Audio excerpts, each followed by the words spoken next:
South Dakota closed the regular season in dominating fashion over the weekend, 48-6 at Western Illinois. But Chris, certainly one of the points of emphasis coming into that game was trying to get the offense right. It had been a little inconsistent here over the last few weeks. Certainly the opponents had something to do with that, but wanted to get back on track as they headed into the postseason, and they did that, although it took a little bit longer than they probably would have liked. Yeah, it did, and I want to talk about the Carter Bell catch here that kind of started things off going into halftime. About 2 minutes left in the second quarter, just a massive play that ultimately really broke things open for them. So this is a concept they've been running a lot throughout the season. It's really just a double post with a deep cross, and they do this little half roll action. And we've talked about this before, where it almost sells the bootleg, and they're able to hit those guys running back across the field. And the guy at this time happened to be Carter Bell, and so as he runs the inside post, the safety over the top of him actually falls down, and at this point, the defense that Western Illinois is running, that backside corner needs to fall off and help over the top.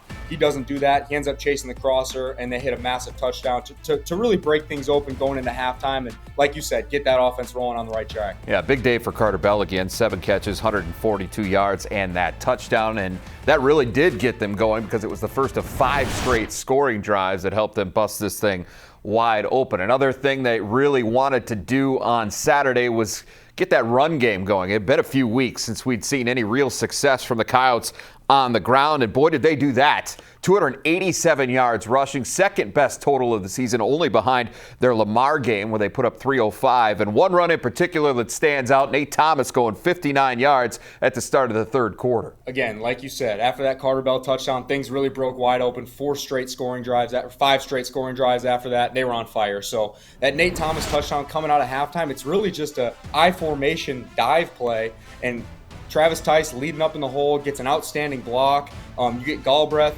on the kick-out block on the end, just an absolutely great block, and then receivers outside doing their job. And really, when Nate Thomas gets the ball in his hands, everyone's blocked up, and he just has to race to the end zone completely untouched. And so whenever you see a touchdown like that where the running back doesn't really have to make any moves, you got to give a lot of credit to the guys up front, the receivers, everyone else outside, blocking, getting the body on a body, and letting the running back go to work. Yeah, Thomas, 8 carries, 102 yards in that touchdown on the day. His second 100-yard effort of the season, and good to see him get going as well. He's been battling injury here for the last several weeks and hasn't been available real consistently for this team, but he was on Saturday and he made the most of the opportunities that he got. The other thing that really stood out Saturday was USD was hoping to get some young guys in there, get a look at what they've got for the future a little bit, maybe get some extended rest for some of those regulars as well as they got set to move into the postseason. And boy, those young guys really showed out again. A couple of freshmen here, Keandre Jones,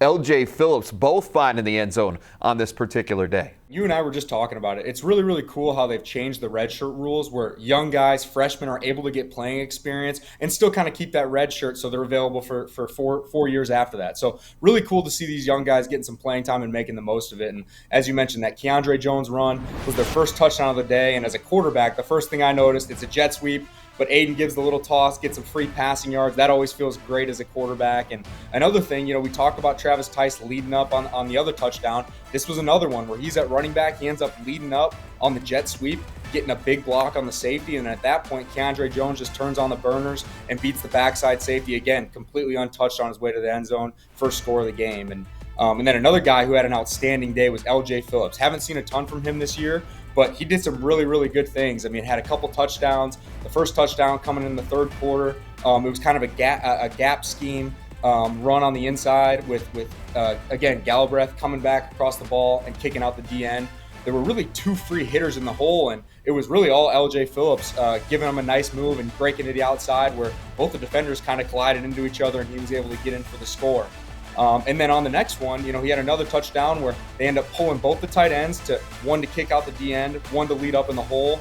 And again, LJ Phillips showing great strength. He runs through 2 defenders, and I love seeing the offensive line getting in behind him, pushing him into the end zone. That's the type of effort it's gonna take to win playoff games moving forward. And he also had another great run, a little 15-yarder earlier in the game where he kind of shook a guy and broke another tackle. So again, LJ Phillips, outstanding game. I love what I'm seeing from him, and really cool to see these young guys getting some playing time and making the most of it. Yeah, 15 carries, 93 yards, couple of touchdowns for LJ, and we haven't seen much of him going into last weekend, but obviously I've heard a lot about him, and so it was good to see that kind of put into motion, if you will, a little bit on Saturday. A guy that certainly has a very bright future in front of him, along with Keandre Jones as well. He will not be able to redshirt because he's played more than the 4 allotted games. But LJ cuts it off at 4. We go into the postseason. Those games do not count against that, and so he'll have 4 full years in front of him. And Yote fans better get used to hearing that name, LJ Phillips,